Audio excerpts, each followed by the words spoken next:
ಪಾತ್ರ ತೊಳೆದ್ಯಾ? ಎಂತ ತೊಳೆದ ಪುಣ್ಯಾತ್ಮ ಕಸ ಮುಸ್ರಿ ಹಾಗೆ ಉಂಟದ್ರೆ. ಹೌದು, ಇನ್ನೆಲ್ಲ ಒಲೆಯಲ್ಲ ಮಾಡುದು ಮತ್ತೆ.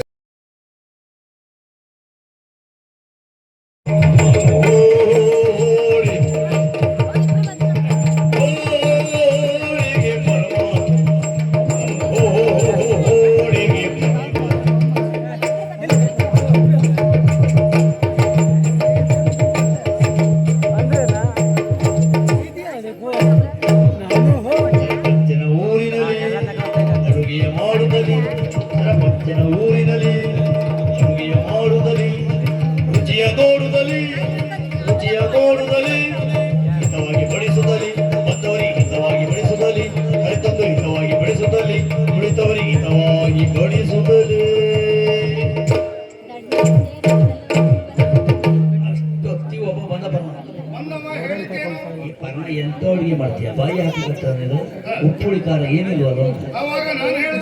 ನಾನು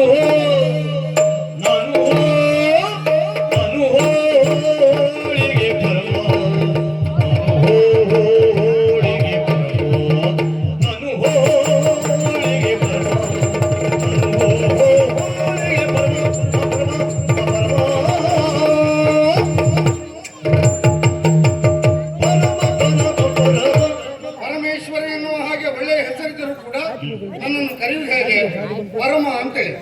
ಬರೇ ಪರಮ ಅಲ್ಲ, ಅಡುಗೆಯ ಪರಮ ಅಂತಾರೆ, ಪಾಯಸದ ಪರಮ ಅಂತಾರೆ, ಹೋಳಿಗೆ ಪರಮ ಅಂತಾರೆ. ಅಡುಗೆಯಲ್ಲಿ ಹೆಸರು ಮಾಡೋದು ಬಹಳ ಕಷ್ಟ. ಯಾಕಂತ ಹೇಳಿದ್ರೆ ಕೆಲವರಿಗೆ ಸಿಹಿ ಆಗುದಿಲ್ಲ, ಕೆಲವರಿಗೆ ಉಪ್ಪಾಗುದಿಲ್ಲ, ಕೆಲವರಿಗೆ ಖಾರ ಆಗುದಿಲ್ಲ, ಕೆಲವರಿಗೆ ಹುಳಿ ಆಗುದಿಲ್ಲ. ಇದೆಲ್ಲವನ್ನು ನಿಭಾಯಿಸಿಕೊಂಡು ಅಡುಗೆಯಲ್ಲಿ ಹೆಸರು ಮಾಡಿದ ಅಂತ ಹೇಳಿದ್ರೆ ಈ ಪರಮ. ಈಗ ಒಳ್ಳೆಯ ಅಡುಗೆ ಆಗಬೇಕು ಅಂತ ಹೇಳಿ ಆದ್ರೆ ಬ್ರಾಹ್ಮಣರೇ ಆಗ್ಬೇಕು ಅಂತ ಇಲ್ಲ. ರುಚಿ ಸುಚಿ ಒಳ್ಳೇದುಂಟು. ಈಗ ನೋಡಿ, ಅಡುಗೆಯ ಮಾಡಿ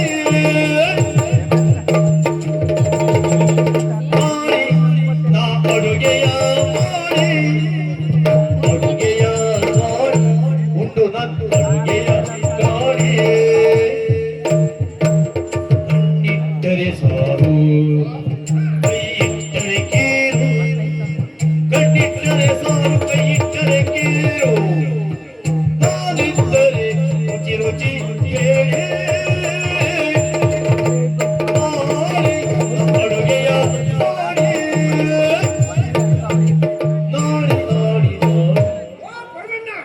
ಅವಸರದಲ್ಲಿ ನಾಡಿ ಅಂತ ಕರೆದ್ರಲ್ಲ? ಹೌದು. ಕಾರಣ ಏನು? ಏನ್ ಕರೆದಿ ಈ ಕಡೆ ಬರುವ ಹಾಗಿಲ್ಲ ನೀವೆಲ್ಲ? ನೀವು ಎಷ್ಟೊತ್ತಿಗೆ ಕರೆದಂತ ಕಾಯ್ತಾ ಇದ್ದೆ. ಹೌದಾ? ಕಸ ಬಿಡಿಸಿದ್ಯಾ? ನೆಲ ಒರೆಸಿದ್ಯಾ? ನಾನ್ ಮಲ್ಗೋ ಕೋಣೆ ಪಾತ್ರ ತೊಳೆದ್ಯಾ? ಎಂತ ತೊಳೆದ ಪುಣ್ಯಾತ್ಮ ಕಸ ಮುಸ್ರಿ ಹಾಗೆ ಉಂಟದ್ರೆ. ಹೌದು, ಇನ್ನೆಲ್ಲ ಒಲೆಯಲ್ಲ ಮಾಡುದು ಮತ್ತೆ. ಎಲ್ಲರಿಗೂ ಒಲಿ ಭಾವ ಆಗಿತ್ತು. ಇನ್ನ ಹಾಗಲ್ಲ, ಎಲ್ಲ ಒಲೆ ಹೋಗ್ಬೇಕಿತ್ತು. ಕರೆದಿದ್ಯಾ ಗೊತ್ತಾ?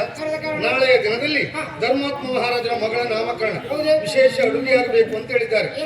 ಹೋಳಿಗೆ, ಲಾಡು, ಜಿಲೇಬಿ. ಜಿಲೇಬಿ ಅಲ್ಲ, ಜಿಲೇಬಿ ಆಗ್ಬೇಕು. ಪುಣ್ಯಾತ್ಮ, ಇದು ನಾಮಕರಣದ ಬೊಜ್ಜದ ಅಡಿಗೆ ಅಲ್ಲ, ಅದು ಮೊನ್ನೆ ಮಾಡಿದ್ದು ಬೇರೆ. ಶ್ರೇಷ್ಠಿಗಳ ಅಂಗಡಿಗೆ ಹೋಗಿ ಸಾಮಗ್ರಿಗಳು ತಗೊಂಡು ಪಟ್ಟಿ ಮಾಡಿ ಇಟ್ಟಿದ್ದಾರೆ. ನೀನು ಇವತ್ತು ಶ್ರೇಷ್ಠಿಗಳ ಅಂಗಡಿಗೆ ಹೋಗುದಿಲ್ಲ. ಯಾಕಂದ್ರೆ ಹಳೆ ಬಾಕಿ ಹಾಗೆ ಉಂಟು. ಅಲ್ಲ, ಕೊಡ್ತಾ ಇದ್ದೇವೆ ತಿಂಗಳ ತಿಂಗಳು ಕೊಟ್ಟ ಕಷ್ಟ ಆಗ್ತದೆ. ನೀವು ಅದೇ ದಿನ ಕೊಟ್ಟಿದ್ರೆ ಅವ್ರಿಗೆ ಬರೀಲಿಕ್ಕೆ ಆಗಲಿಲ್ಲ. ಈ ತಿಂಗಳು ಕೊಡೋದು ಒಂದು ಕೇಳಿ ಬರ್ತಿಟ್ಟಿದೆ, ಹೆಚ್ಚಿಗೆ ಬರ್ತಾರೆ. ಅದು ನಾನೇನು ಅಂತ ವಿಚಾರ ಮಾಡ್ತೇನೆ. ಈಗ ಹೋಗುವ.